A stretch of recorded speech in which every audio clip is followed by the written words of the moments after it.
Right, we're live, everybody. Hello. So we've got a special guest today. We've got Neil Ward and we've got Ben Emlyn Jones. And you might know Ben from HPANWO TV or HPANWO Radio. You might know Neil from Neil Peel, the Paranormal Peep Show. We'll have a little... do you want to introduce yourself, guys? I could obviously read it off here, but it wouldn't sound very... it would sound a bit rubbish. So do you want to just give us a bit about get rid of the echoing? Yep, go Ben, go. Yeah, sure. Hello everyone. Yeah, my name is Ben Emlyn Jones, and some of you, I think most of you know me because everyone who watches the Crafty Nihilist will have seen me before. And it's good to be back on again. Last weekend I went to the Warminster Thing 60th anniversary conference with our other guest, who's going to introduce himself, and it was brilliant. It was fantastic. It had its ups and downs, but generally speaking, 10 on 10. Yeah, absolutely. And Neil, do you want to give us a bit about yourself? Thanks, Ben. Yeah, thank you. Hi, everyone. It's Neil Ward here, and some people may have seen me interview the Crafty Nihilist along with Ben, or Ben certainly guests on the Paranormal Peep Show from, well, quite more regularly now than he used to, so he's quite a regular face on there, a regular contributor. So yeah, I went along to the Warminster thing, the 60th anniversary, and met Mark and Liz, and Ben was there, and a few other familiar faces. And incidentally, when we was in the upstairs area getting our teas and coffees and food and things, I bumped into someone that I hadn't seen in a good long time. It was someone that I used to work with many years ago in the late 80s, and she was there as a quantum hypnotherapist, which is a quantum healing hypnotherapist, which was Sharon Mason. I don't know if you remember her stall there. Yeah. So I've got some of her leaflets I do. and things, which she gave me a few leaflets and things. So we're going to have a little chat with her next week about quantum healing, and we'll perhaps get her on as a guest with, I think it was her other half, is Stuart, the guy that organised the whole thing. And yeah, so we're going to be doing a bit of quantum healing over Skype or something, or Teams or whatever. And we're going to give that a go. But what else? Oh, yeah, I helped supply them with some video footage. If you remember, I had my video camera. Then I was trying to video what I could from the very back. And then during the lunchtime period, I heard that some people have gone home or something. So I nabbed their seats right at the front to get a better seat. And footage over to Sharon, who's going to edit that, along with the other camera guy's footage that you may have seen, who was standing in the aisle. He was standing in the aisle filming the main stage. So I think combining my camera footage and his camera footage, they're going to put together something a bit more interesting, I hope. But they did suffer, as you say, Ben, a few technical issues with sound and slides whizzing through and things like that. But apart from that, I think we were all on their side, and we were grateful that something like that was organised. Definitely. I'm curious about Sharon, how you knew Sharon. You hadn't seen her for so long, and you somehow ended up in the same place. Were you both kind of like esoteric thinkers back in the late 80s when you knew each other then? No, well, so I worked for a company called SSVC, the Services, Sound and Vision Corporation. And basically, they were a company that provided radio, television, and video services to forces, of course. But yeah, they provided training films, entertainment films, productions, radios, that kind of stuff, and being a kind of local employee. And I used to go there, and over the years, various people came and went. And one of them was Sharon. She came on as a kind of trainee technical operator, as they called them, along with a few other people. After she started, I actually left to go and do a college course. So I didn't really become super friendly with her, but I kind of knew her a little bit. And then I bumped into her some years later at my friend's wedding, who also worked at the company, and I sort of said hello to her there. So I hadn't seen her in a real long time, but I really didn't know much about her at the time, and I had no idea that, you know, I mean, she was the last person you'd expect to bump into at a kind of UFO conference, and I expect maybe she thought the same about me. But yeah, so but she's moved into esoterical kind of interests, and is doing this quantum healing hypnosis. And we actually saw an example of that on the big screen, if you recall, where she was interviewing Stuart's higher self. She put him in this kind of trance-like state, and he was answering questions about what had actually happened during the Warminster thing during the mid-60s. What was the cause of it, and who was affected by it, and that kind of thing, which was interesting to watch. Well, I found it hard to get into that particular segment of the talk. It was actually quite high level, and I was getting a bit tired. But I'm interested in things such as hypnotic regression and things like that. And he meant, Stuart actually mentioned Dolores Cannon, who used to do this sort of thing as well. So if there's a video recording of that, maybe I'll watch it and get more out of it. So tell us a bit more about yourself, Neil. I'm sure they will put one in. You've got a book out. You've got a book out. Yeah. So, okay. So for those that don't know me, as I mentioned earlier, I co-host along with Ben and Andy Chaplin, the Paranormal Peep Show, which was something I didn't start up by myself. I was asked to start it up basically because I'd done an interview with the people that had founded the Paranormal UK Radio Network, and they wanted to do an interview with me. So I said yes, and then they basically went away on holiday, and they said, "Oh, can you run our station whilst we're away on holiday?" So basically, I basically started this radio show, and I got Andy Chaplin involved because I said, "Look, I'll do an interview with you, and then we can interview someone else." And then it's kind of snowballed from there. Basically, we started this Paranormal Peep Show, so that's been going since 2016. Then later on, we started to interview Ben a lot more, and Ben's been one of our go-to people for lots of information, and he's sort of become a more permanent fixture in the lineup. So the other side of me is not just doing paranormal radio shows, but I've also written books, as you mentioned, Liz. So I've written a book called True Tales of the Paranormal. Now, that book sprung from a kind of manuscript that I'd got going around called Encounters with Fairies, Ghosts and Spirits. You can actually find that on YouTube as a talk, where I did it at Truth Seekers Northeast up in Newcastle some years ago.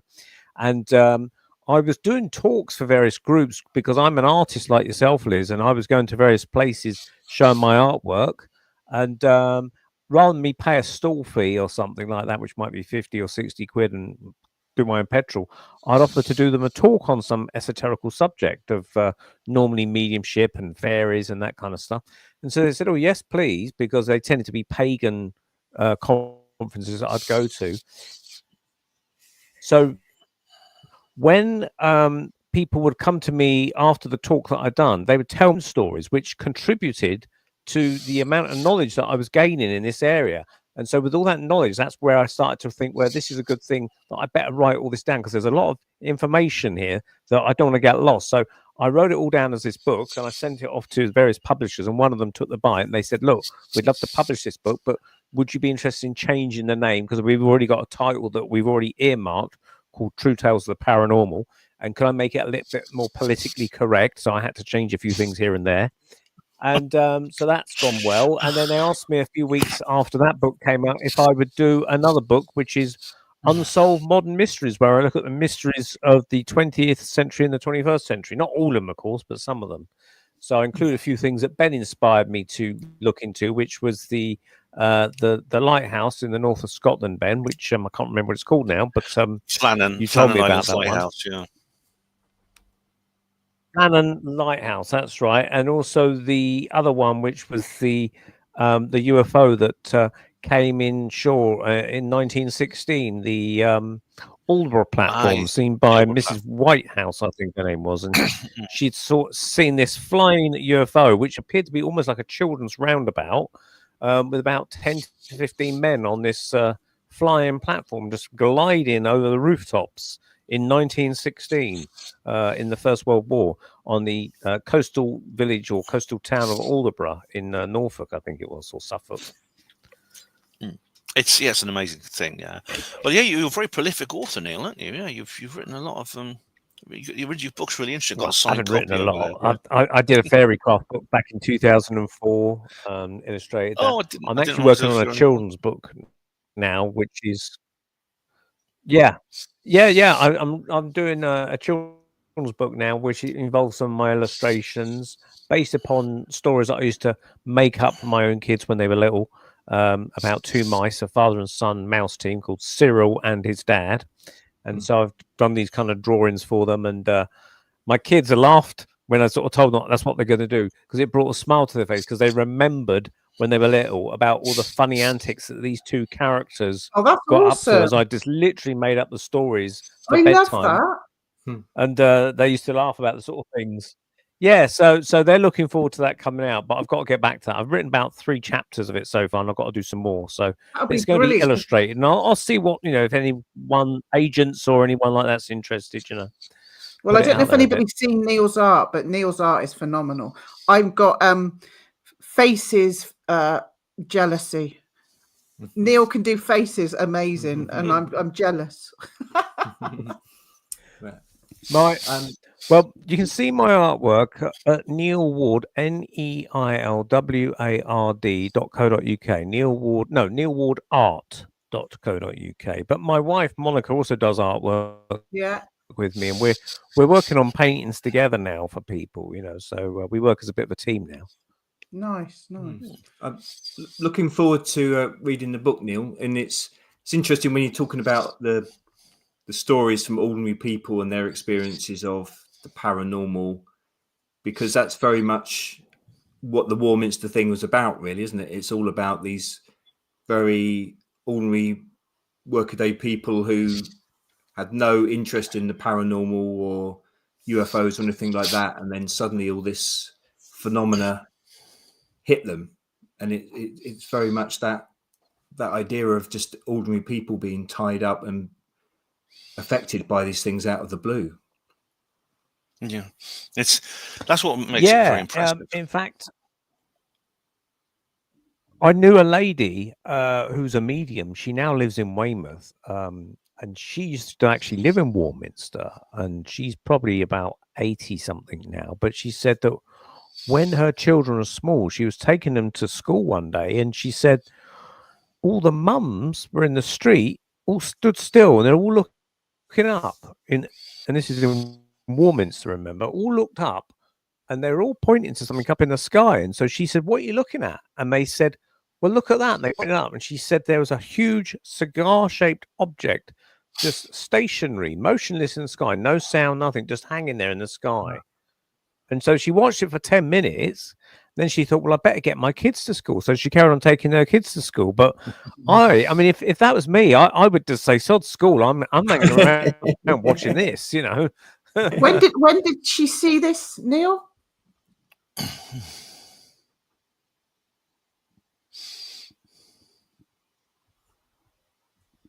When was this, Neil? When did she see Carry this? On. Can anybody hear? Well, this lady told me this story about 7 years ago, I suppose. Yep. Yeah, this lady told me this story 7 years ago, and I think this must have been possibly the 1970s. So, yeah, I mean, I wouldn't want to say it was bang in the middle of the 1960s. I could be wrong, but I thought this was, in my estimates, maybe 10 years after the main thing. But I could be wrong on that because I don't know the full facts. But all I know is that she saw this cigar-shaped object hanging in the skies of Warminster.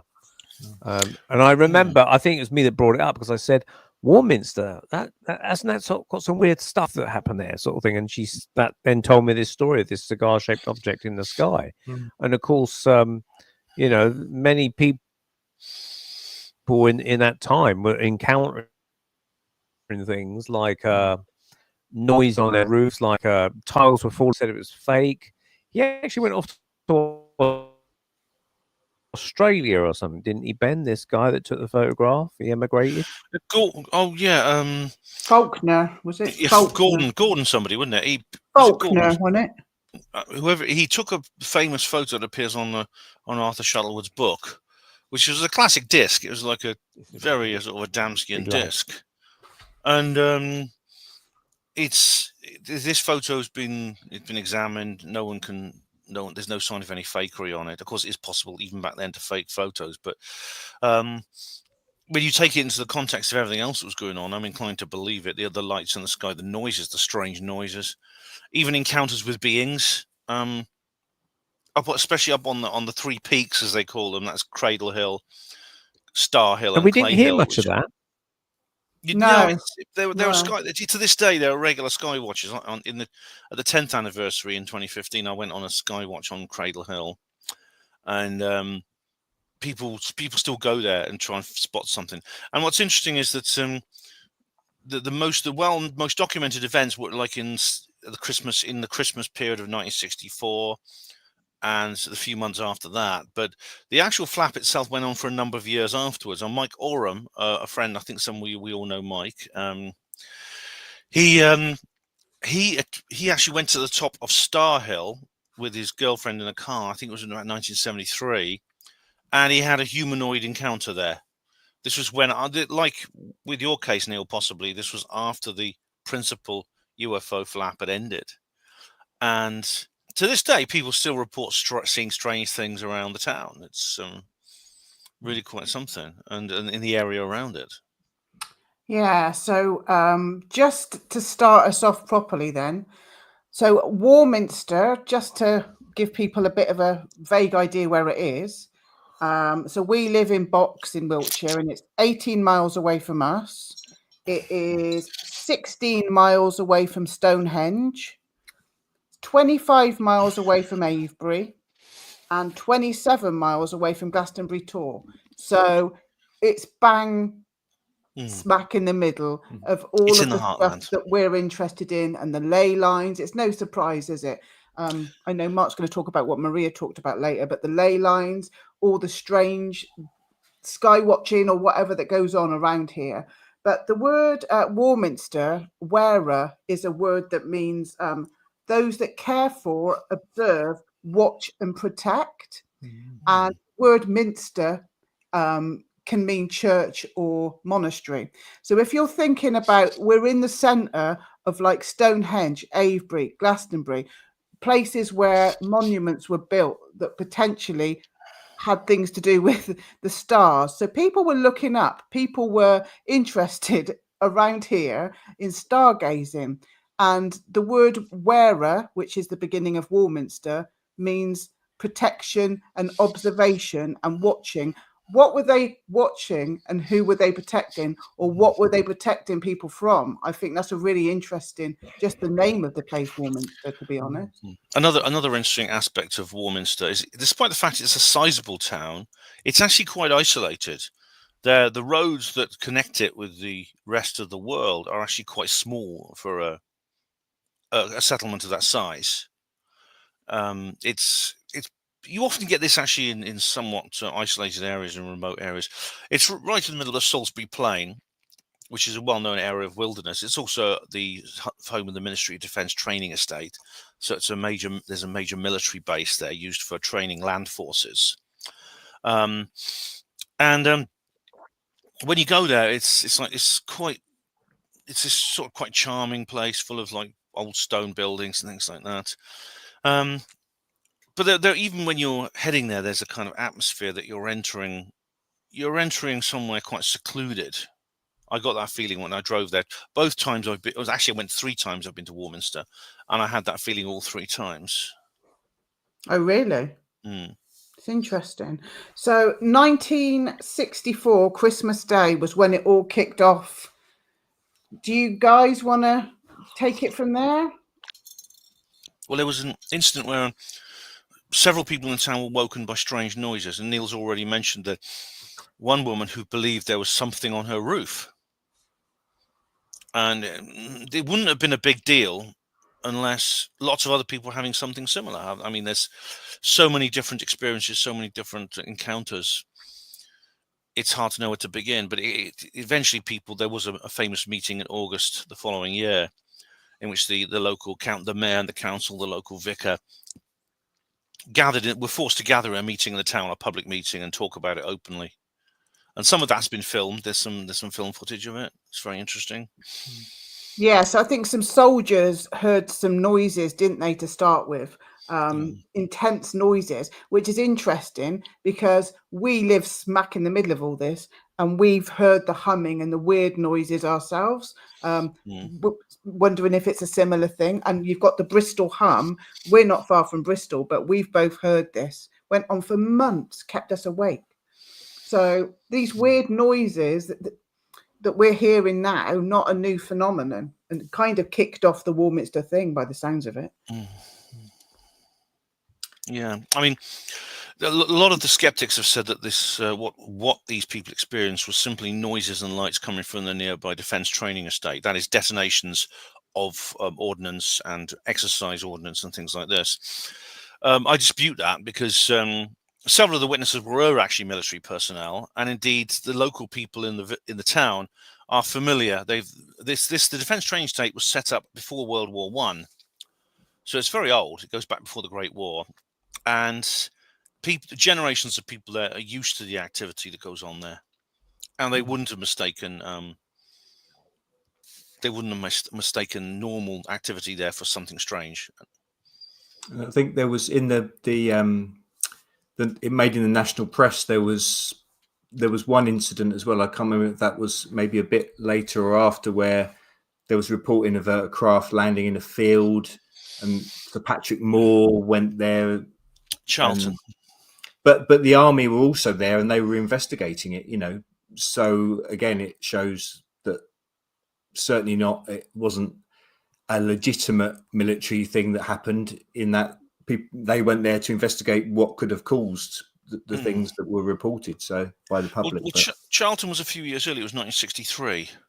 Yeah. But it was not far from there. It's sort of just over in Hampshire, I believe, and it involved a possible it was never resolved. Basically, there was this big hole in a potato field, and some people say it resembled a crop circle. It was mentioned at the conference, and yeah, it was, as you said, it was covered by Patrick Moore for the BBC when he was a science journalist before he just started doing Sky at Night and other things. And yeah, it was like it was. Some people claimed that the police had to call in the Royal Engineers because they weren't really sure how to cope with it.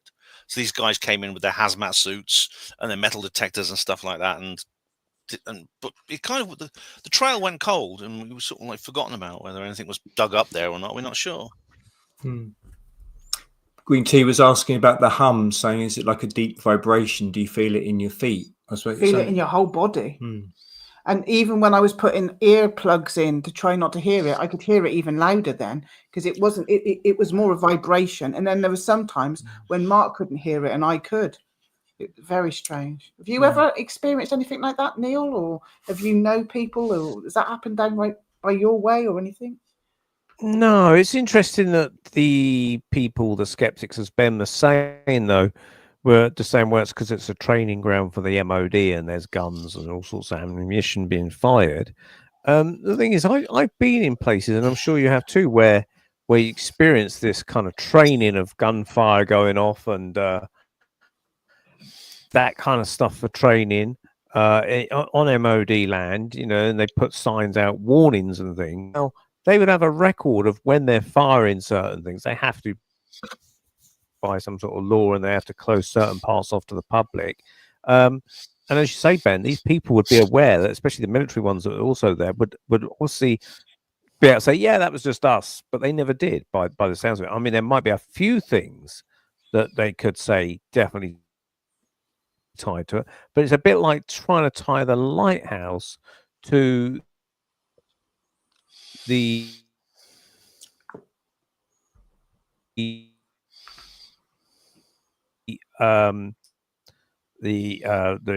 bent water. But it has been reported worldwide, these strange hums associated sometimes with UFOs.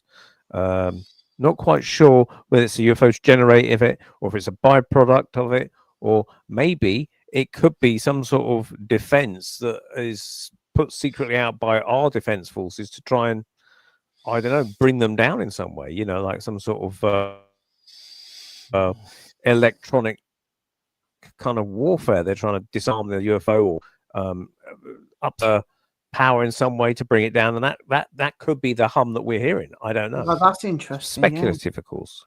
So PR Oliver has just said that he heard the hum. I think that's what he means when he was in one of the crop circles. And as we know, we're in crop circle central around here. So that everything ties up all together, doesn't it? The crop circles, the hum, the UFOs, the weird lights. It's just, we're in the hot spot for it all.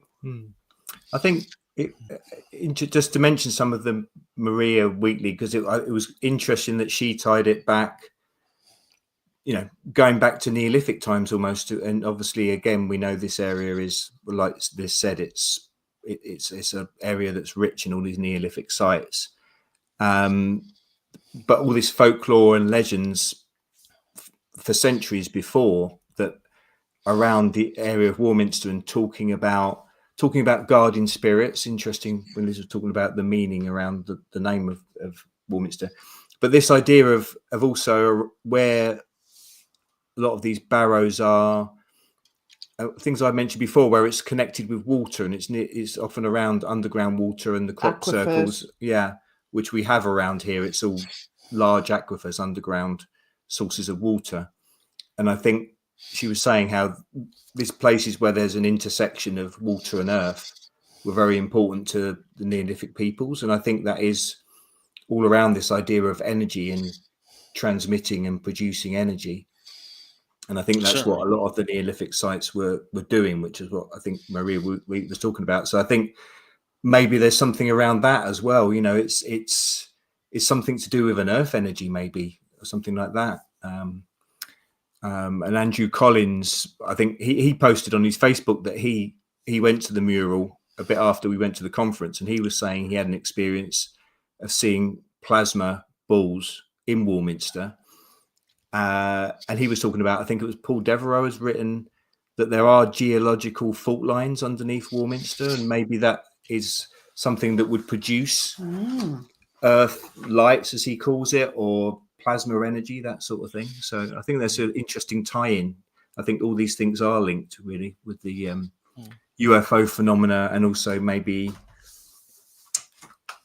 back to the Neolithic sites and things like that. It's all a continuum, really. I mentioned the mural. It's actually behind me in this picture. Shall I put your presentation picture yes, up? let me just get the picture. Here we are. Here's the entire picture. Can you share it? There we are. This is actually this is part of the mural. It actually covers the entire wall. Now there was previously one that was made for the 50th anniversary in 2015, which I actually managed to film at the time. And I've also got some images of this. The artist was actually in the audience, and the entire mural. I mean, I think I've got. If I move if I can move this a little bit, I can probably show you a bit more of it. These are some of the beings that were seen. Let me just see. And this is more. Careful. It's all right. It's all decent. It's okay. This is some more of it. Now, what you see, of course, you see the flying saucer over the street, and there's the face you see there is of Arthur Shuttleworth, who's the local journalist, who was an instrumental figure in investigating and reporting this phenomenon. And you could see also orbs in the woods. And there's the shed you see with the flying saucer above it. It's actually at the top of Cradle Hill. It's still there today. It's an old farmer's barn, and you've got this famous little pathway, which is like a long straight path, and there's a clump of trees at the top, and people used to go there and like have all kinds of weird experiences. It's really quite something. You see more orbs. It says the thing 60 years. The previous mural was pretty good. I mean, but this one's probably better actually. And there's because it's in a slightly different place, isn't it? That one, the new one. Oh, the other one's a car park, isn't it? I think this is the same. It's the same place. I think it's by the main car parks. It's the first thing people see when they come in. Is it a different place? I think it's in a slightly different place because they've still got the other one up, and I think somebody said they were going to demolish it. But it's But I'm glad they've kept the old one, because the old one was pretty good too. But yeah, isn't it great? I mean, it's and of course this is the part of the town's claim to fame, I suppose. It's rather like Roswell. This is, people do come here to the place specifically to see it. There is a minor tourist industry associated with UFOs there, not major. It's not like Roswell. No, but it's similar. It's similar. It's similar to that. Yeah. they don't really play on it at all. Like you walk around the town and there's no tacky blow up green aliens. Who'd buy one of them, eh? Rhiannon is confused over which one of the crafty nihilists you are. Well, the less nihilistic Mark is Mark, Mm. and the crafty nihilist is Liz. Surely you can tell which one is which. Yeah. Mm. So yeah, there was another thing that they were talking about, that the animals were having weird experiences and feeling sick and being sick. And I was just wondering, Neil, you know, with your paranormal expertise, animals and the paranormal, have you got, you know, insight into anything like that? Well, they do say that your dog and cat and maybe other pets are supposedly psychic, according to Rupert Sheldrake, who did a book, Is Your Dog Psychic? And he did lots of tests which suggested they were. So, oh, it looks like I lost connection here somewhere. There we go. I'm back, he says. Can you still, you can hear me, but you can't hear me. My camera's just cut out for some weird reason. Yeah, okay. I'll reconnect my camera. But I mean, weirdly enough.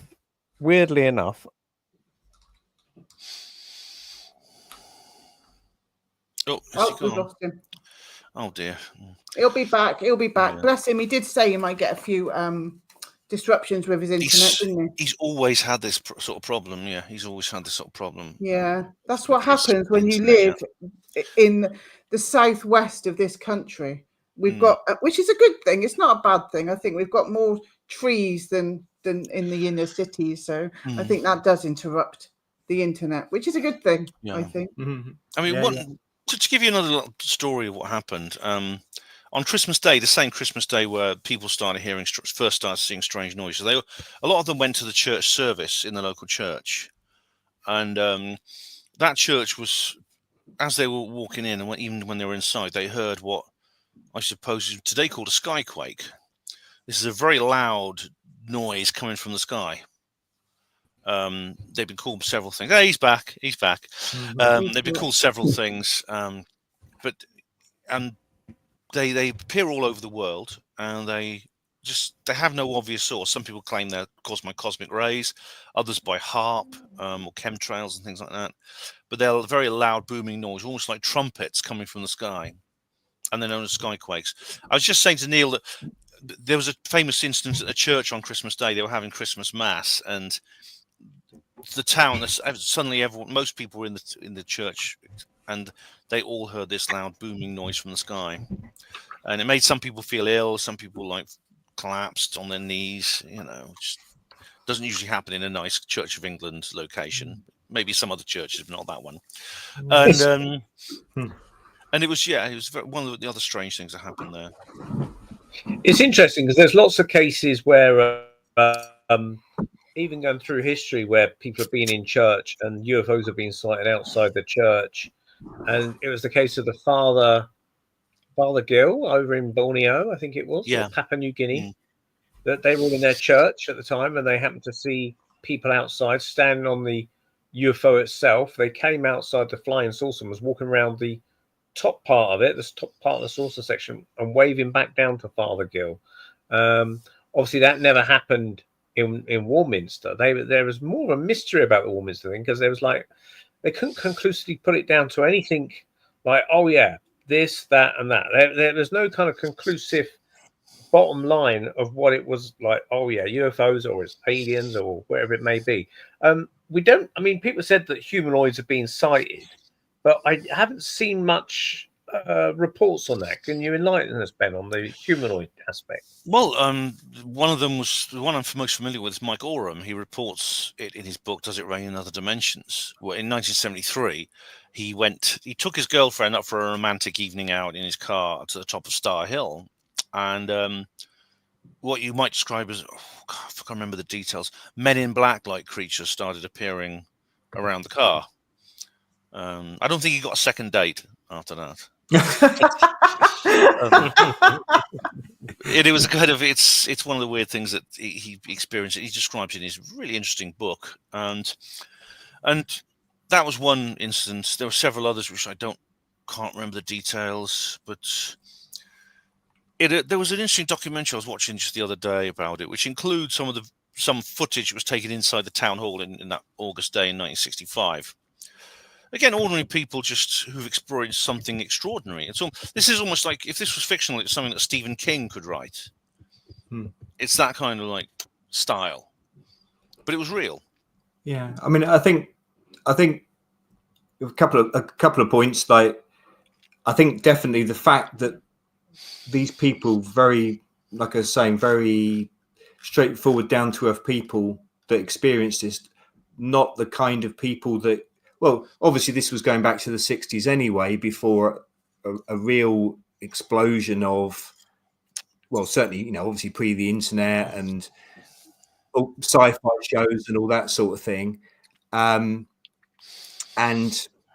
you know, so the people were very genuine. It wasn't certainly about people making up. Obviously, other people can then come up with reasons why the sounds occurred and this sort of thing. But I don't think there could be cases of them making it up. Although obviously this picture now that that Liz has put up is the famous picture that you mentioned earlier, Ben. Gordon Faulkner is the guy that took the picture. Yeah, and so obviously there were skeptics that cast doubt on this photograph and said it was faked. But you were saying, Ben, that they haven't really been able to, analysis of it hasn't been able to eliminate.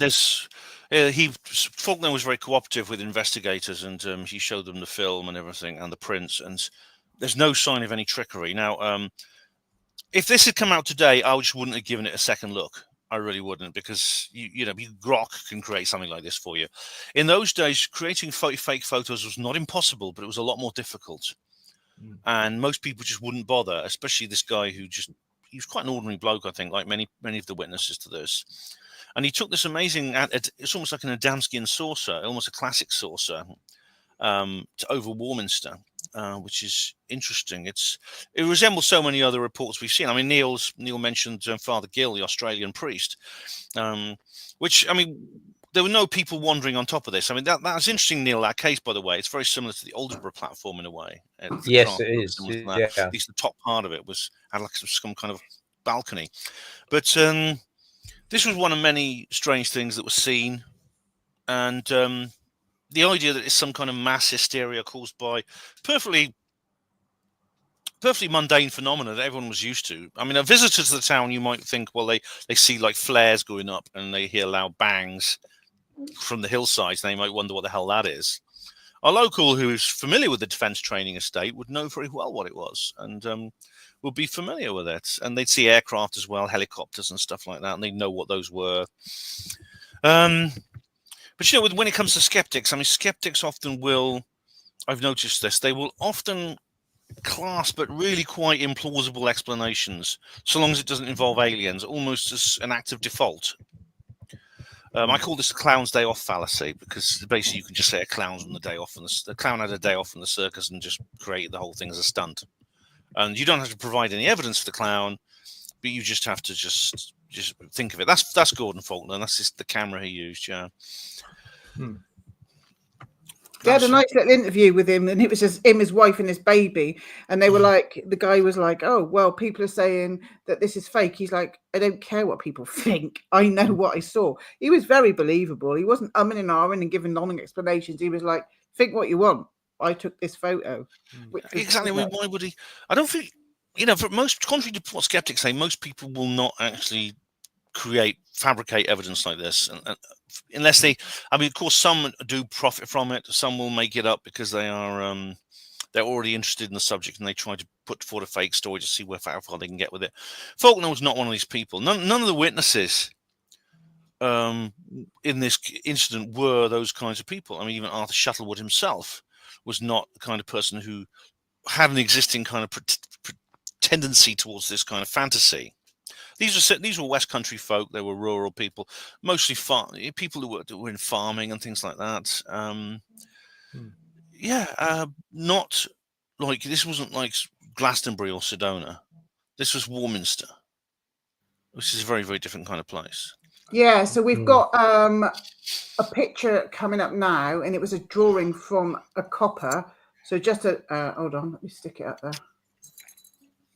So you want me to read that? Police Constable Roger Willie and Clifford Waycott gave an interview to ITN, recounting their encounter with an unidentified flying object in the night sky over Oakhampton, which is just up the road. The officers described seeing a star-like object performing erratic manoeuvres, which they found unexplainable. And this is an illustration that the coppers did that showed what it was. Just, wow, I don't know. Kind of like the bit round there is like an orb, isn't it? So you've got your circular bit with the like bits coming out. It's like a classic orb, isn't it, in a way? Yeah, there was this. They were like, this was actually during a time period where the local police had been. There were actually incidents reported ever since 1964, strange goings on, and the police took it seriously enough to actually sequester an entire patrol car and 2 officers to basically to be on standby for this entire situation, which means that they were taking it seriously. So what do you guys think it was then? Or what do you know? Some people think it had to do with the ley line. Some people think it was a military. What do you guys kind of think? And Neil, you go first. Okay. Well, personally, I can't offer an explanation of what caused it, because to me, there isn't enough data to kind of put it into any one camp of explanation. Or we can sort of gather the information, and it's quite possible that there could be a lot of things that we're not being told. That the MOD, for instance, might know a lot more about what was going on there. And I'm sure if there was strange happenings, the MOD would be the first kind of port of call for people that would be doing an investigation into it. They would surreptitiously kind of make inquiries, perhaps, or send out people looking at these things, or recording the hums or anything like that.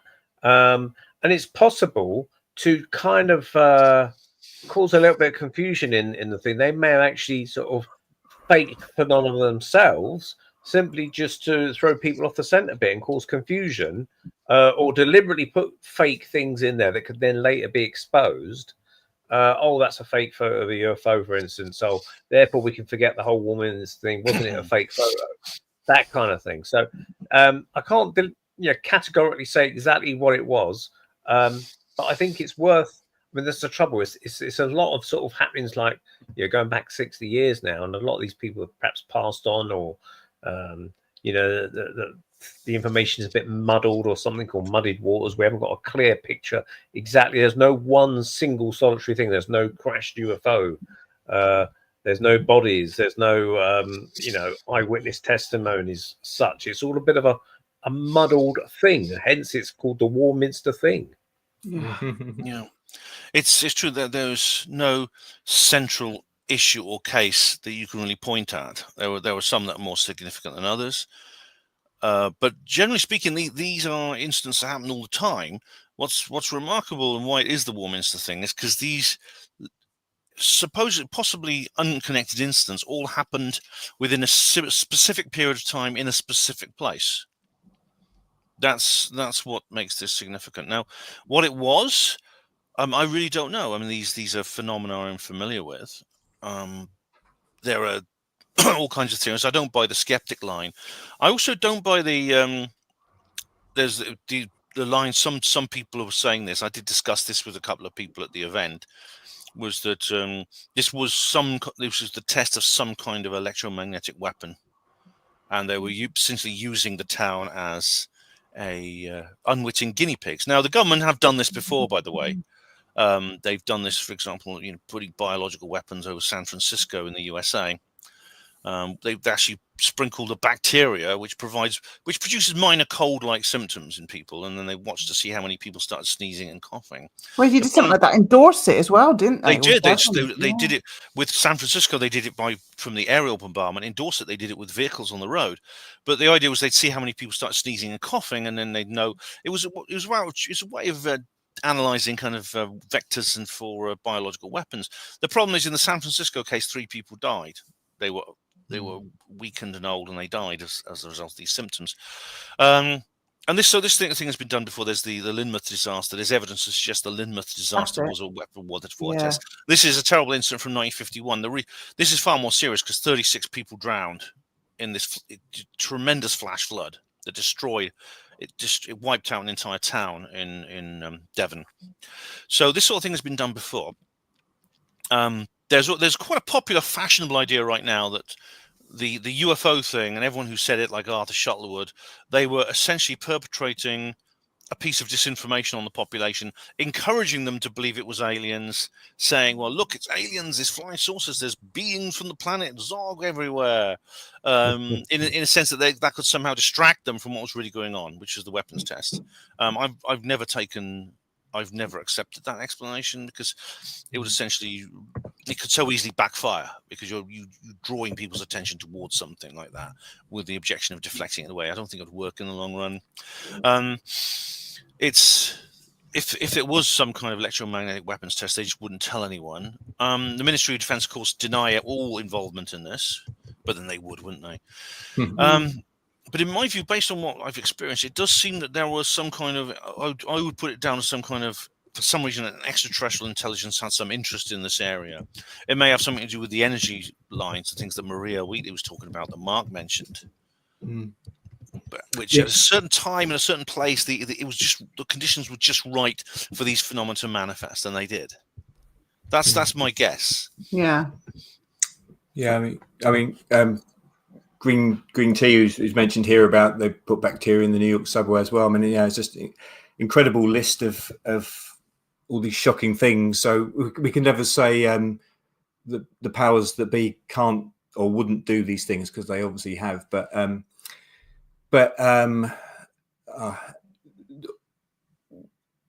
Green Tea asked earlier about the proximity to the Michael Mary lines, and Whisper Room was saying it's a few kilometers between both, and I think that was mentioned in Maria's talk. But yeah, it's certainly such a powerful energy area. I think it's, and Maria mentioned as well, like you said, Ben, I think about this being around Salisbury Plain, and for people who don't know or from other countries, Maria described it as like Britain's Area 51, I suppose, meaning that it's a relatively big area for the UK, which is a military area that they've sort of cordoned off, where they do all this testing, etc. But it's also an area that's rich with all these Neolithic sites. And Maria was saying there's a lot of very important like mounds there, which were shamanic burial mounds, and they have particular energies that she's been able to measure from them, and they are possibly to do with altering perception, which also can make people see things, different dimensions maybe, and that can also be something where paranormal sightings come out from. But these places are restricted, and you can't go in there. And she's saying sometimes you ask the ancestors and give you a hand, and she's got in there anyway. But she was saying one of these mounds, which she'd been at before, which had all these energies attached to it, went back there. It's been like covered over by all this like barbed wire, and it's she says it's almost, she thinks it's like they've created a Faraday cage around it, and it's restricting the energies there. So I think it's like a lot of the things like in the States, where they have all these military or government sites and underground bases like we've got here, and they deliberately put them in places where they know these energies have existed for all time. So I think it's a mixture of involvement by government and military forces, and there being earth energies and the paranormal existing in and around there. I would say the fact that there is military bases there means that they know that they're always where the earth energies are, aren't they? They always seem to stick their military bases or their churches on places that were really important to the Druids. It's either a bloody church on there, wherever there's a well, there's a church, and that would have been a very important thing for the Druids. It's like a holy well, but it would have been a holy well for the Druids before it was for the Christians. So they either stick a church or a military base on something that was very important to our ancestors, don't they? And it's almost like to keep us away from it, I think, and harness it themselves. Yeah, more recently, it's other things such as mobile phone mast or what. Well, yeah, and there's one unique case on the hillside above the Vale of Pewsey. There's a gigantic obelisk. It's actually a war memorial, which for some reason someone has decided to put on top of this hill in the middle of nowhere, like 5 miles from anywhere. But it's a complicated situation. I mean, Ellis Taylor's very good at this sort of thing. He knows a lot about this sort of thing, but it appears to be created and put there for the very, very reasons that you guys were talking about. Yeah. What Neil, you mentioned that you in your book Unsolved Modern Mysteries, you talk about the Havana syndrome. What I'm not familiar with that myself. If you can mention a bit about what that is. Yeah. So the Havana syndrome is more of a recent thing that started with the American embassy, that they had recently reopened after some kind of refurbishment in Havana, which is the kind of capital town of I can't remember the country. Cuba, that's the one, Cuba. And basically people were reporting strange buzzing noises in their ears, headaches, feeling sick, queasiness, dizziness, all sorts of weird symptoms. And they were generally people that were working at the embassy, but it wasn't just Havana in Cuba. It was being reported at other US and sometimes Canadian embassies around the world. And so a lot of speculation was going on. Are they being targeted by some sort of electronic beam weaponry kind of thing? Is it the Russians? Is it the Chinese? And the Trump administration promised that they would look into it in his first term of office, and they never quite got to the bottom of it. They kind of speculate, but a lot of them come to the opinion that it does seem to be some sort of electronic, maybe just kind of like to disrupt them. It might disrupt their nervous system or something, the people that work there. But it was also not just people that worked at the embassy, it was their relatives as well. So they might have been even targeting in their homes, even if they're living in the host nation or something like that. So they never quite got to the bottom of it. But there's a lot of arguments back and forth in Washington with other countries about, who's to blame for this type of thing. I think it also started in Germany, East Germany, places like that as well. So it just doesn't happen in Cuba. It seems to spread around the world. And the origins of that possibly go back to other places where in the 1960s and 1970s, the Russian embassy appeared to be targeting American embassies in Russia, for example, were getting targeted by the Russians.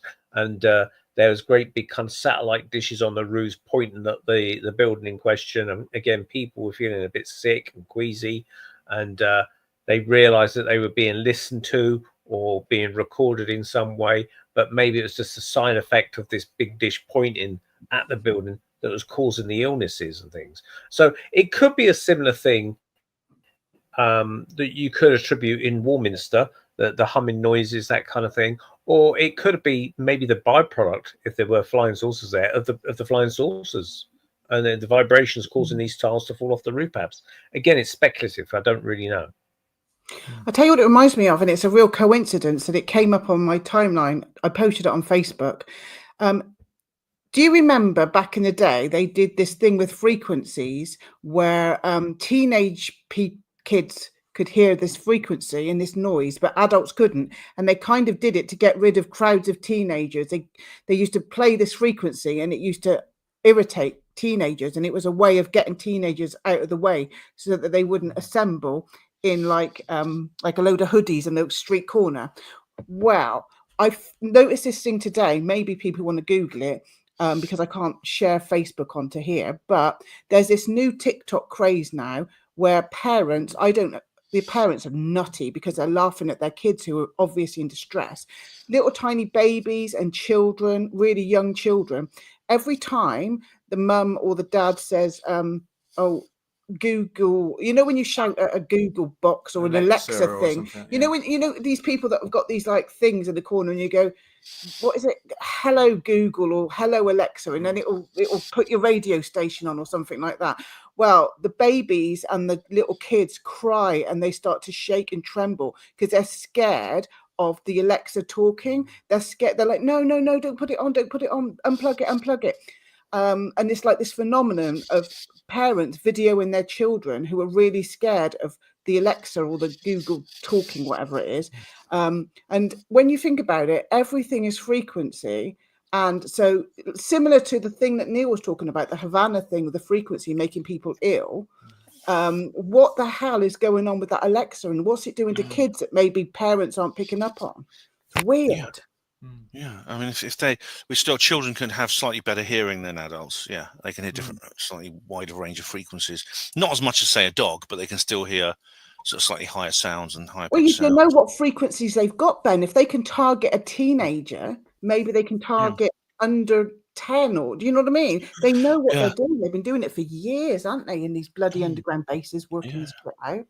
I certainly, if you've got young children, I would not have that Alexa thing switched on while they're around. Terrified of it. One little boy was like, I'm terrified of it. It scares me. He was terrified, wasn't he, Ben? Yeah. Well, yeah, no, it's a very striking video, definitely worth watching. And it's interesting. I mean, in a very, very strange way, I was slightly, it's going to be the wrong word, but encouraged by it. Only in that you sort of get the impression that like the young kids are just ball into that technology and all this, so that's all they know, so they would not see it as anything unusual. But these little kids, like Liz said, were like that this is like a supernatural, ghostly, scary thing in the corner, and they don't like it. So that to me was encouraging, in that like this younger generation, if they don't get brainwashed, obviously, are like, no, we don't want that. That doesn't seem natural, or it doesn't seem. It seems like there's some disembodied ghost in the room. Yeah, it was scaring them. When you think about it, you've got the EVP machines, and the TV was actually invented, wasn't it? I think, for people to contact the spirit world. You'll know more about that than me, Neil. Yes. So I know that. You go ahead, Neil. Yeah. Yeah, thanks, Ben. So, I think it was John Logie Baird was one of the people, the pioneers of television. And I think it was him and also Marconi that were looking into contacting the dead during their career of working with TVs. And they were kind of experimenting with all these kind of different frequencies and various kind of ghost machines, for want of a better word. Getting back to the harmful things of causing disruption to our brain waves, is we've recently been contacted by our electricity supplier saying, would you like to have a smart meter instead of your old dusty meter? And I said, we said, no, thanks very much, because I've heard they emit a radiation and things like that, And I remember having this conversation about 3 or 4 years ago with yet another electricity company. I said, look, I've heard they emit radiation. I said, if you're me, and this is to the lady on the telephone, if you had a machine that emitted radiation and one that didn't, which one would you have? And she said, yes, I can understand what you're saying, but she didn't want to comment on it because she didn't want to get drawn into that kind of debate, you see, because it'd be very awkward for her because of her own employees. I understood that, of course. But I mean, basically the government are trying to force everyone to have smart meters. They can't make you have them, but basically they'll do any excuse to try and pop one in there. So if you suddenly have a failure on your electricity meter, they'll try and swap it for a smart meter. I remember once I ran out of electricity. All I needed was a key meter to top it up. And they were trying to send around an engineer to bring a smart meter. And I said, no, all I need is a key to top the electricity up. I don't need a smart meter, thanks, But any excuse to do it, because they're under a certain pressure from the government to give everyone so many smart meters by 2030 or something like that. So I have heard they do emit these harmful electromagnetic frequencies, things like that. And even a guy that spoke to a friend of ours who was, this guy was a smart meter installation engineer. And apparently he said to her, I would not have one installed if I were you. And this is Wow. the guy that installs them. So, yeah, just be careful about smart meters, folks. Look into it. Look into it. I think they put something in our house like that, and Mark phoned them up and told them to come and take it out again because they put it in without asking us or something. That was Oh, right, that they wasn't it? do. I've got one. It's kind of like a little mobile phone like thing. I mean, I wasn't my choice. I live in rented accommodation, but it's just, it's not like every meter you've seen before. I mean, it's not like these round ones you see on the walls. This is like a kind of like a detached one you've got to plug in, and it just gives away. It gives firstly, it's a breach of privacy because it gives massive amounts of detail about your electricity consumption.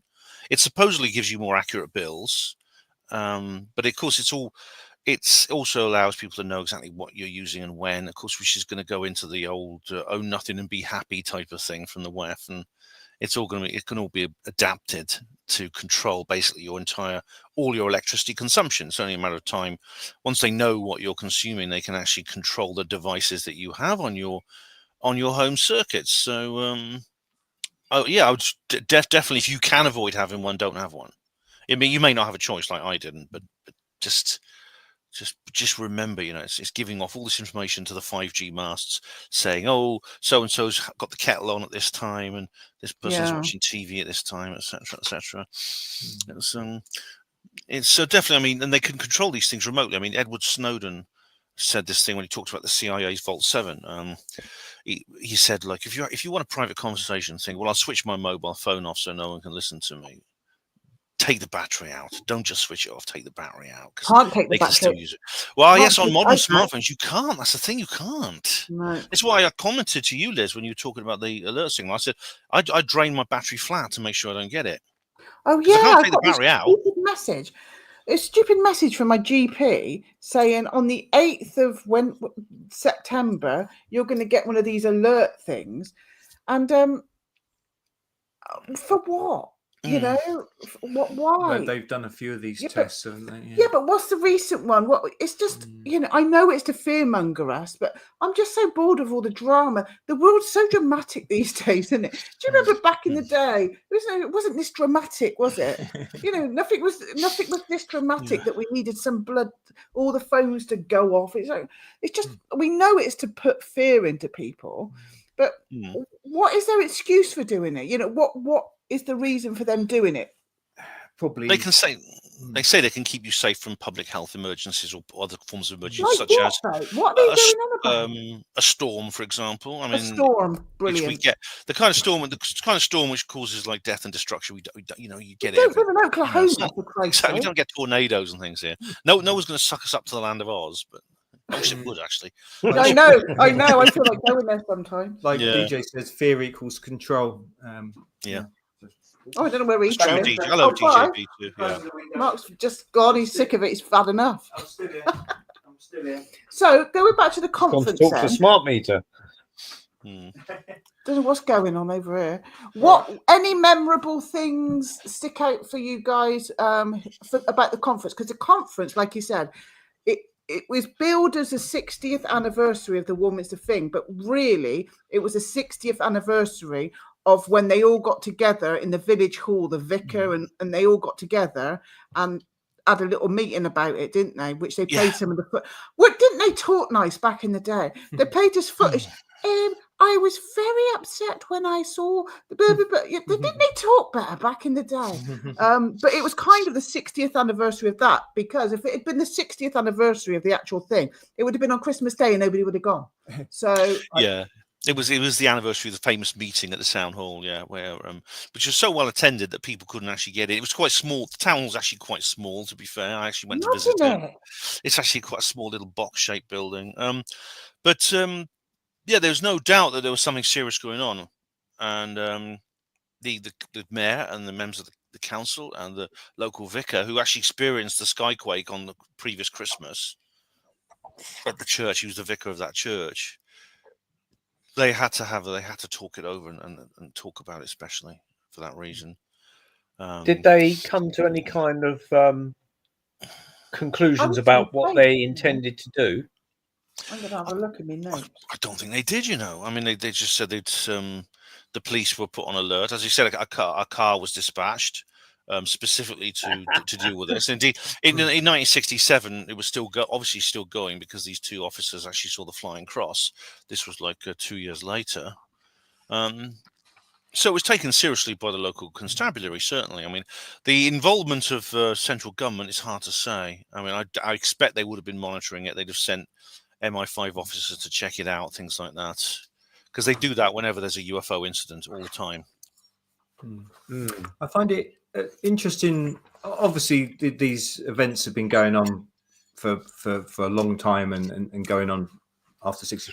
But it was interesting that these significant, like this big event around Christmas Day was one of the first ones that sort of kicked off a sort of a sequence over that sort of period in the 60s. And there were some other mentions during the conference of things happening around Christmas Day, and that just sort of stuck in my mind because I've been doing research around the importance of winter solstice and how that's a significant time for the Neolithic people.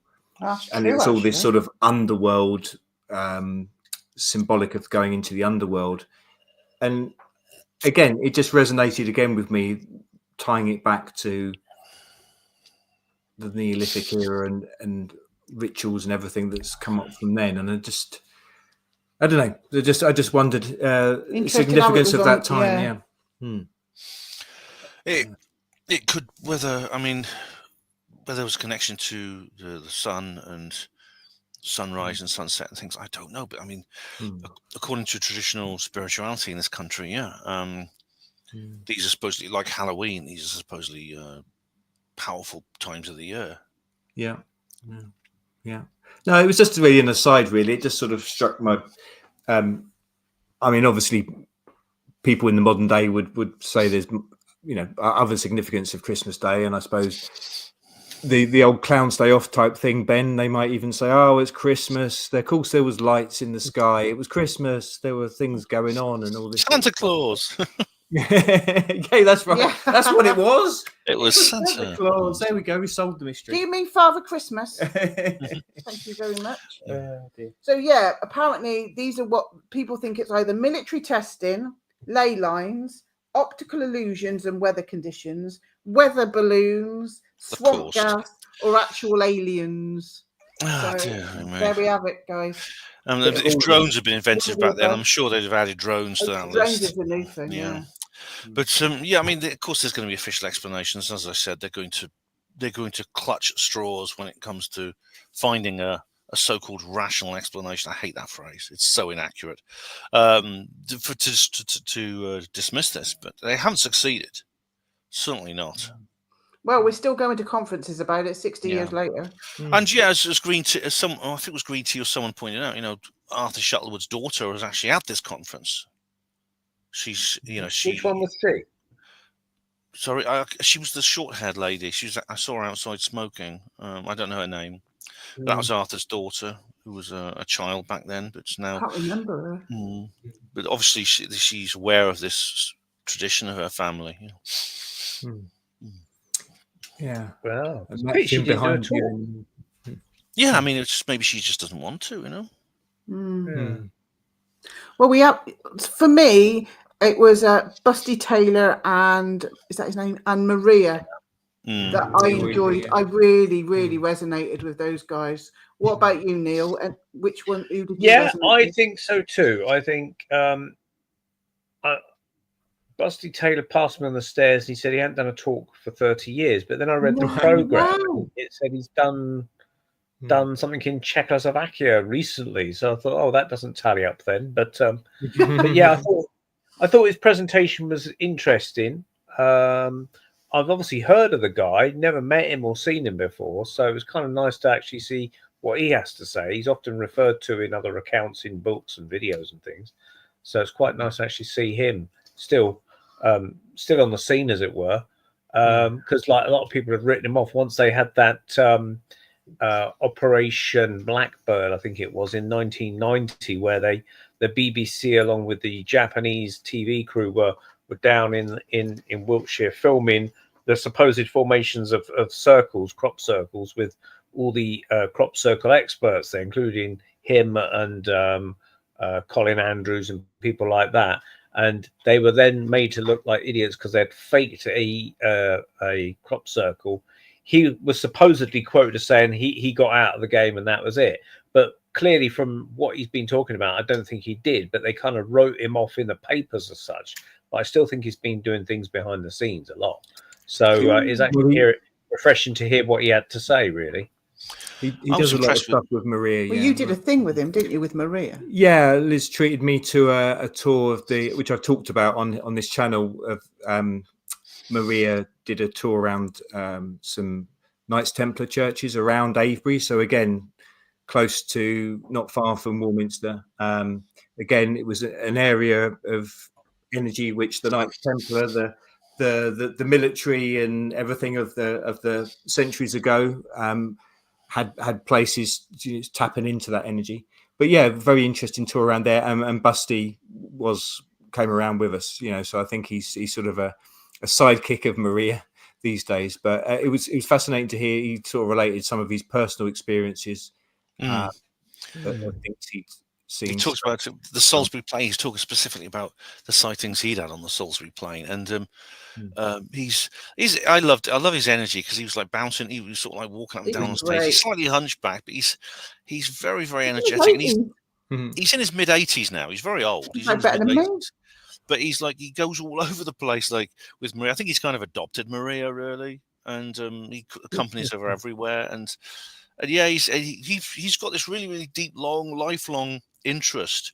He came to public attention because he was a proponent of the original crop circle phenomenon in the 1990s when he was a light aircraft pilot, and he used to see them. He used to fly over them all the time in the course of his job. And so he took them seriously. He knew straight away, there was one instance where he actually landed in a location near Stonehenge. When there was nothing in the field, he took off, and an hour later, and there was a blue crop circle there. So there can't have been nighttime guys with planks. I green tea. The other highlight of the afternoon or the day was the guy with the I didn't mean to put that sitting in front of us. Distracting our view. Oh my god! I thought it was that Sukalos. What's his name? That alien, ancient aliens guy. Aliens. Yeah. He was definitely trying to do his hair like that because the whole of the time he was sat there doing that with his hair to make it do that. And I was sat behind him, and it kept getting higher and higher and higher, and I had to move out the bloody way in the end. Yeah, it was showing up on my video camera. It really was annoying. Higher. Oh yeah, was it on your video? This bloody ball. So that was a highlight. So I was lucky. He's got a question for us all. Is there anything you heard that's helped you connect some dots or sent you down a new rabbit hole? From the conference? I guess you mean from the conference, green tea, or around that. So anything new that's made you go, oh? Yeah. Did you pick up anything new? I'd say in my case, shall I go first? Is that all right, Neil? Yeah. I suppose it was quite sad in a way, but I felt alienated a little bit from some of my friends that were there as a result of what I thought was, I won't name names, but some people I thought were quite badly behaved. This is a completely personal issue. It's got nothing to do with the conference. But there was one person who was very irritable and at one point stormed out, and he ended up not going to the conference as a result because of. You can't call it an argument. It's just something he did completely spontaneously. There was also a person, a woman, who was one of these people. It's not for any fault of her own. She wasn't malicious, but she was one of these people who just talks and talks nonstop, and they have no pause button. And she literally talked nonstop for 2 days, every waking moment. It wasn't me. It wasn't this, no. And this caused bad feeling. This caused some bad feeling among my group of friends. Which was a bit of a downer. It didn't spoil it. If I wasn't going to let it spoil it, but it was a bit of a downer for me, and it's made me reassess where I stand with certain people. Has it, Ben? Well, I think maybe that's an interesting conversation that we need to have off air because I'm hoping you're on about I'm what I certainly think. more cautious with certain people than I was, and I wouldn't get into certain social situations that I got into that weekend that I wouldn't get into. For example, I went to breakfast with these people. I wouldn't have gone to breakfast with these people if I'd known it was going to get that bad, and it did. Yeah. On You could have Monday, had a on the nice Monday breakfast after. with me and our Mark, couldn't you? Look? Yeah, the Monday after I went to People breakfast that with these bloody people. love Very, you, very. It was and I'm going there's to a be lot of rude bad to things. you. I know you. I'm I so know. Yeah. cross, and I know who it is as well, and makes me so cross. Ben's the nicest person in the whole wide world, except for me husband and Neil. Yeah. Well, sometimes Right. I get frustrated with myself because I mean, I can deal with people who are overtly malicious. You know, I talked about like people, even someone at the conference. Well, it was John. It's not a secret. It's John Hanson. I had to stay out of his way because of the fact that we had this really bad bust up, which has never been resolved. Not into personal details, but what the friction was between you, the disagreement. Yeah, I mean it's not a secret, but it's all to do with the Halton Woodbridge thing. That was actually 10 years ago. It's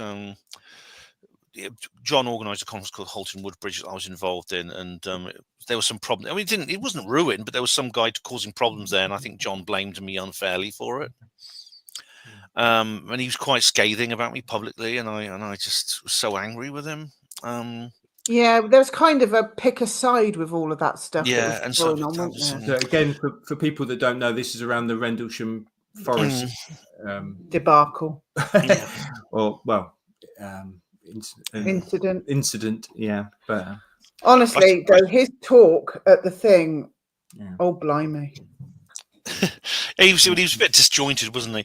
I mean, I suppose sometimes I wish I was a different kind of person. You know, someone who would not hesitate to tell these. I mean, not the malicious people, but just the annoying people.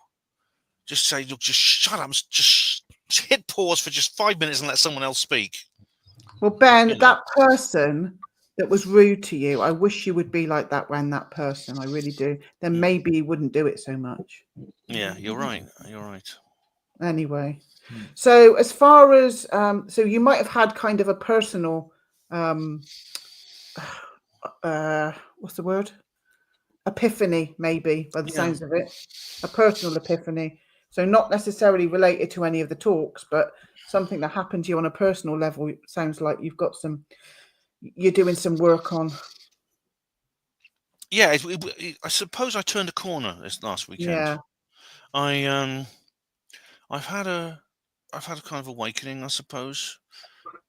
It's happens. I mean, I made a video about this. I made a video about this sort of thing years ago. Actually, it's called My Confession. I replied to Stefan Molyneux. If you want to go and watch that video on my channel, but I've seen it about 12 times. Yeah, yeah. So I mean, it's kind of like I feel I've kind of gone through another period of that process. So maybe it needed to happen. Maybe it's a good thing that happened. It was kind of like I remember we were sat in the pub and learned. I said to Ben, I said, what would you do if I spoke to you the way this person spoke to you? And Ben said, I'd tell you to fuck off. I'm like, well, what's the difference then? You know, what is the difference? That's what I'm trying to work out. What I'm trying to work out right now. Good for you, Ben. But see, shadow work. Ben's doing a bit of shadow work there, everybody. Am I doing someone a favour? I mean, it could be because if someone has a lot of self-control to the point where they're actually being aggressive with people and you're just putting up with it. Well, he's doing it for more than you. I'm certainly not doing myself any favour. I'm certainly not doing myself any favour. Am I doing them a favour as well? No, of course I'm not. Yeah. Hey, that's maybe in the long run. Sometimes these things are actually good in the long run, you know. Well, learning experience and exactly, yeah.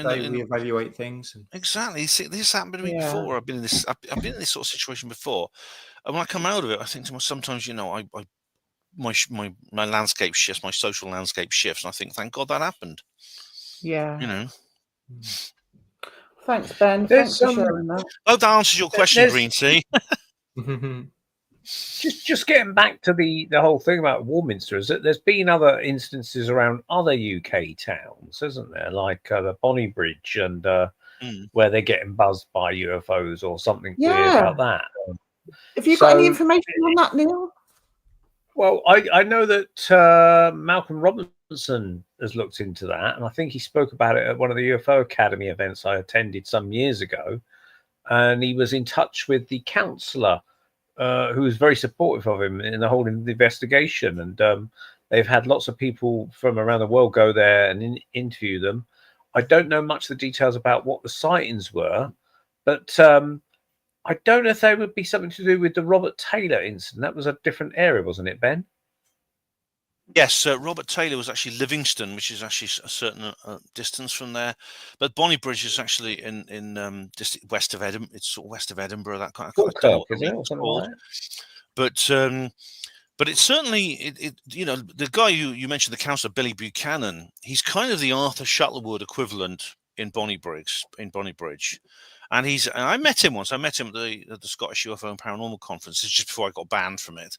And he's really like switched on. He's quite an old guy, but he's like really sort of, he's like Busty Taylor. You know, he's full of energy, and he's passionate and knowledgeable about this subject. He's clearly educated himself quite significantly, and in a sense, he's kind of been. He claims, I mean, maybe it's true. There's lots of reasons why someone would vote for an official, but he claims that he was re-elected to the council as a result of this because of local interest in the Bonnybridge phenomenon.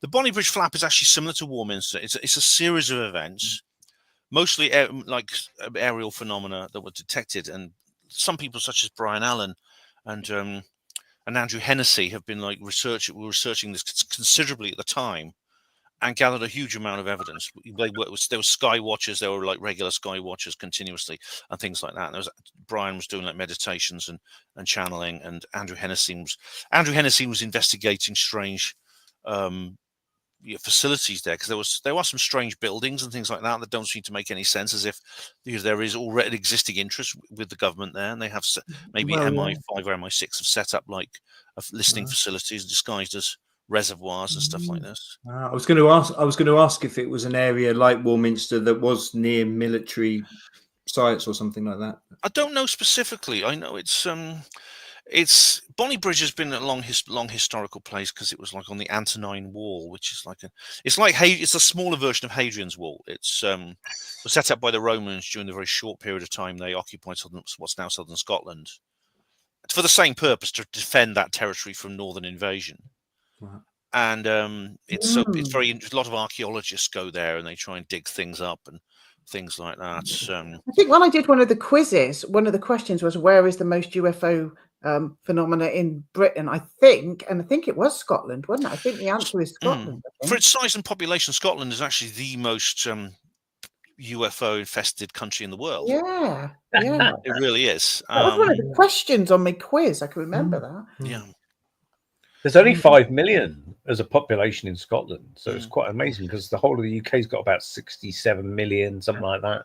So 5 million, yet they're getting all the UFO people there. That could account for the fact they've got a lot of mountainous land, lots of wild areas, just remote places. So there's those two guys that were the now famous UFO picture where it's the UFO, the diamond-shaped UFO that's being buzzed by the Harrier jet. Yeah, and Calvine. Two guys that were the Calvine incident. The two guys that were working in the hotel had gone out poaching or something, and they'd seen it and took photographs of it, and it was suppressed for quite a while by the MOD. And then the guy brought forth the picture later on, ended up in a few films. Craig Lindsay, there was a conference there a couple of months ago. I'd love to have gone. I couldn't get there, but the Craig Lindsay. This was suppressed. There was a D notice on it, but Lindsay was left with one enlargement. He had one print, and he kept it for like all these years. And he suddenly had it was in a book of astronomy. Incidentally, he just tucked it into a book of astronomy, and it reappeared. He just remembered he had it, and he'd forgotten at the time. And he sent it to Dave Clark. Now I'm a big critic of David Clark because I think he's quite close-minded in many ways. But in terms of his research into this, it was fantastic. Clark did a brilliant job on this. He really did. Trying to find you the picture. This is the picture that was. I mean, there is a photo going around that's a facsimile. That's actually just an artist's impression of the original. But so that's the one on the right there is the facsimile. But the real photo, the one below. That's not real. That's not real. No. What about the real one with the green? I don't think that's not real either. It's recreation. The real one is like the one in the middle. and it's surprisingly. I mean, the facsimile is pretty accurate actually. But Which yeah, one's that's the real one, Ben? move the. It's all the ones on the top row. These, They're all yeah. the real ones. Yeah, that's all the real one. I mean, yeah. Scotland made me think. Was it? I can't remember their first names, but Kyle. They did a talk at the symposium, and they had been at a previous symposium, and they were involved with or went to the skull experiment, which I know you're very interested in, Ben. But the to look, paranormal and mediums, and that they were talking about being on the west of Scotland and how that's a particular place of all strange things happening, and they were describing a particular dark entity that they experienced there somewhere sort of remote on the west of Scotland. And again, that's a place where there's a lot of Neolithic sites and all that sort of thing as well. So. Well, don't forget, didn't the Templars go up there? Yeah, well, around Rosslyn Chapel, of course. We want to go there. Hands up, who's been to Rosslyn Chapel in this place? This little live stream. No, you've been there.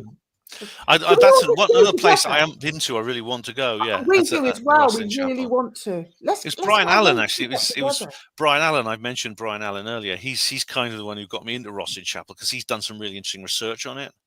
I really want to go there. There's he believes that some of the markings on the wall, they're remarkable. Bye, Rhiannon. Rhiannon's got to go. Bye, Rhiannon. Thanks for see you, Rhiannon. It's getting a bit late for you. Rhiannon. Yeah. Night. She always gets an early night. No, I think we should do a road trip though. I think we should all go. Yeah. How amazing would that be? The live stream. Where is it exactly? Is that in Edinburgh? Or just south. It's near Edinburgh. Yeah, they're very close. Near Edinburgh.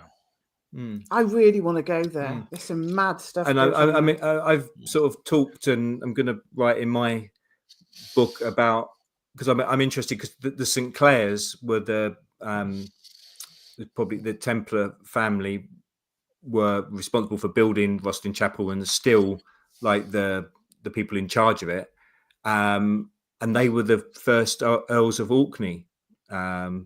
So a place you know very well, Neil. And again, I think there's this very strong connections, a very powerful place, Orkney, and it interested me that these St. Clairs who built Rosslyn Chapel were also positioned themselves as being in charge in Orkney for many years. So it was, to me, that was probably led by the fact that they knew that was an incredibly powerful centre from the Neolithic times, as evidenced by all the sites there. It all joins up eventually, doesn't it? Yeah. Yeah. Yeah, absolutely.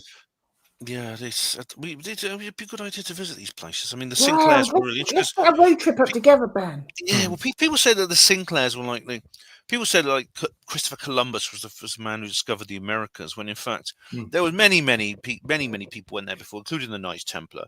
And we know this because they even put carvings on the wall of the chapel, included things such as various succulents like the aloe vera plant. Yeah. Oh, wow. This, of course, is very well known today because it's used for scent and things like that. But it's not. It doesn't only grows in parts of North America, Mexico, US. Yep. And when you date the chapel and when it was built, this was long before. This is about 200 years before Columbus made his famous journey. So, but then the Templars actually fled there in 1307 again, which is like almost 2 centuries before Columbus, after the Purge, and they set up a colony in what is now Nova Scotia and New Brunswick, and it's a long story, but it just goes to show that they had this kind of knowledge that Columbus was simply all Columbus was the fact that he decided to go public with the existence of the Americas. Yeah, the Illuminati decided they were going to go public. I'm just finding the aloe vera thing. There is a picture in here of the aloe vera. We've got to go here, everybody. It's unmistakable. The succulent leaves, because it's. Yeah, hold on. I know what they look like. Here they are. That's the aloe vera, isn't it?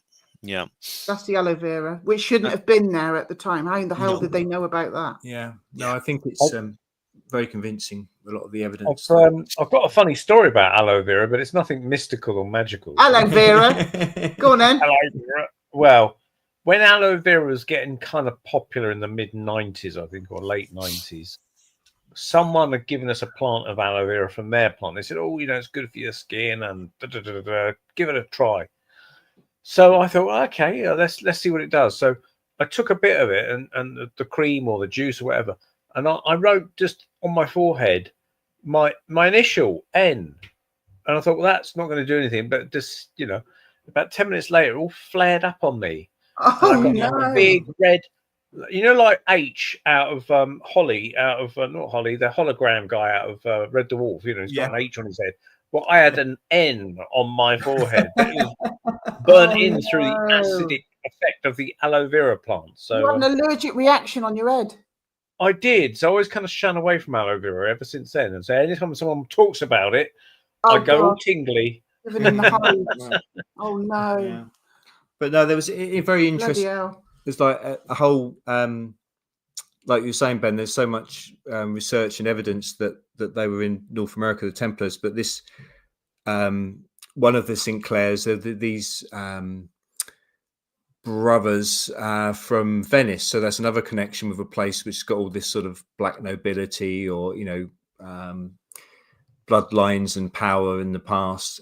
And these two sailors ended up in Orkney, and there was a bit of a story about how they ended up there by accident, but maybe it wasn't by accident. But then there's this Zeno narrative that came out years later, which has been scoffed at by critics, but describing this journey from Orkney to what is now North America and stuff like that. So, yeah, no, it's fascinating. Well, they got the evidence carved in the bloody chapel, for God's sake. Yeah. Blimey. So we've been all over the world in our flying spaceship, haven't we? So yeah. There's also should we draw it to an end now, guys? I don't want to keep you all night. I'm really, I know you guys are really busy, and I just want to thank you for spending your time with us. We really appreciate it. Yeah, it's been great. Yeah, very much appreciated. Really enjoyed it. Thanks very much. Sure, we would love. We kind of bullied Neil into doing a presentation with us, so we'll get that. Hopefully, hopefully he hasn't changed his mind. No, I'm not there to punch him. You're going to spread aloe vera all over me, otherwise. Yeah, aloe vera. Well, all you'd have to do is run at me with a kiwi and an orange, and I'm that's right. Yeah, I'm bloody completely allergic to those. So we could have a freak fight. That'd be interesting. So, Ben, we'd like you to come back and do a presentation as well, obviously, but you've got 2 or 3 up your sleeve. But yeah, we'd love it if you guys, I know everybody would love it if you guys would come and give a presentation on things that you're particularly interested in. I can do that. Yeah. Amazing. I am actually, I know Ben is doing a talk for anyone that's in the Dorset area. Ben, do you want to talk about your presentation? Yeah. I'll be seeing Neil on Thursday because I'm going to Dorset. I'll be staying with Neil and Monica, actually, which I'm looking forward to. Just overnight, but afterwards, because I'll have to stay overnight. But I'm doing a talk for the Dorset Earth Mysteries group, and which is really cool. Just go to dorsetmysteries.org and you'll find their material and you'll find details of when to go. But it's a place called the Stape Hill Village Hall. Starts 7:15 p.m. And it'd be great if you can go there. If you can get there, you'll be very welcome. And sounds great. And it should be interesting. I'll be talking about space and the search for extraterrestrial intelligence and 3-eye atlas and UFOs and stuff like that. It'd be really, really good presentation. I think we are going to video it as well. So if anyone does miss it, Ben will certainly put something up on his channel maybe a week later. Yes, definitely. And I will be doing a talk in the Birmingham area. Well, I think it's Lichfield, just outside Birmingham, for Kieran Woodhouse, if anyone knows of him. I can't remember the name of his group now, but I did a talk for him for about 4 years ago or something, and they've moved to a different venue, and I can't remember the name of the venue, but I will be doing a talk called Hominids and Humanoids, covering Bigfoot and alien beings as well. So maybe I can do that presentation for you. That would be amazing. That would be great. We'd be really grateful. That would be fantastic. We're starting to try and do more interviews now. So yeah, thanks guys. That would be amazing. Help us kickstart us into the right direction. Yeah, into the 5th dimension. 6th dimension. No, there's no nibbles there. Can I say, if you've been affected by any of the issues we've experienced, then I can only recommend this book. Called the Oswald Wright. Aloe Vera Hotline. Yeah. Hold on a minute, There's no we've got hotline, like but there is this 17 book here, authors which I here. wrote. Yeah, £10 at all good bookshops now. So please, and check out Neil's as well. The Neil's got Roswell book too. trilogy by Oh, and the Sigil one, Mark yeah, and the Bell, Sigil one by Mark. Neil Ward's upcoming book on the paranormal unsolved mysteries. Yeah. And by all Liz's artwork. And Was Neil's it artwork. Silent Sigil? Was it called Monica's Silent artwork. Sigil? We're very, Silent very Sigils, thank you, Ben, talented. yes. What a Silent talented Sigil by bunch Mark, of yeah. people we are, aren't we? Yeah, glasses on just to show you intelligence. Glasses there, Neil. on. Like that. Neil's put his glasses on. He means business. Yeah. All right. Ben's got his I glasses. do. on. I'm We've trying got- to send a link, but it's not going. Oh, I think you sent one earlier. Was that to your Never book, mind. Neil? This one. I'll show it, but cool, blimey, look at that. Is that to your book, Neil? I'm not We've sure got a what lot- that is. I was trying to write my website address, but it's come out as gobbledygook. I know. I think you were possessed by an alien Um, now. I think that was written on one of the spaceships. Right, let's get rid of that. we can maybe get links added.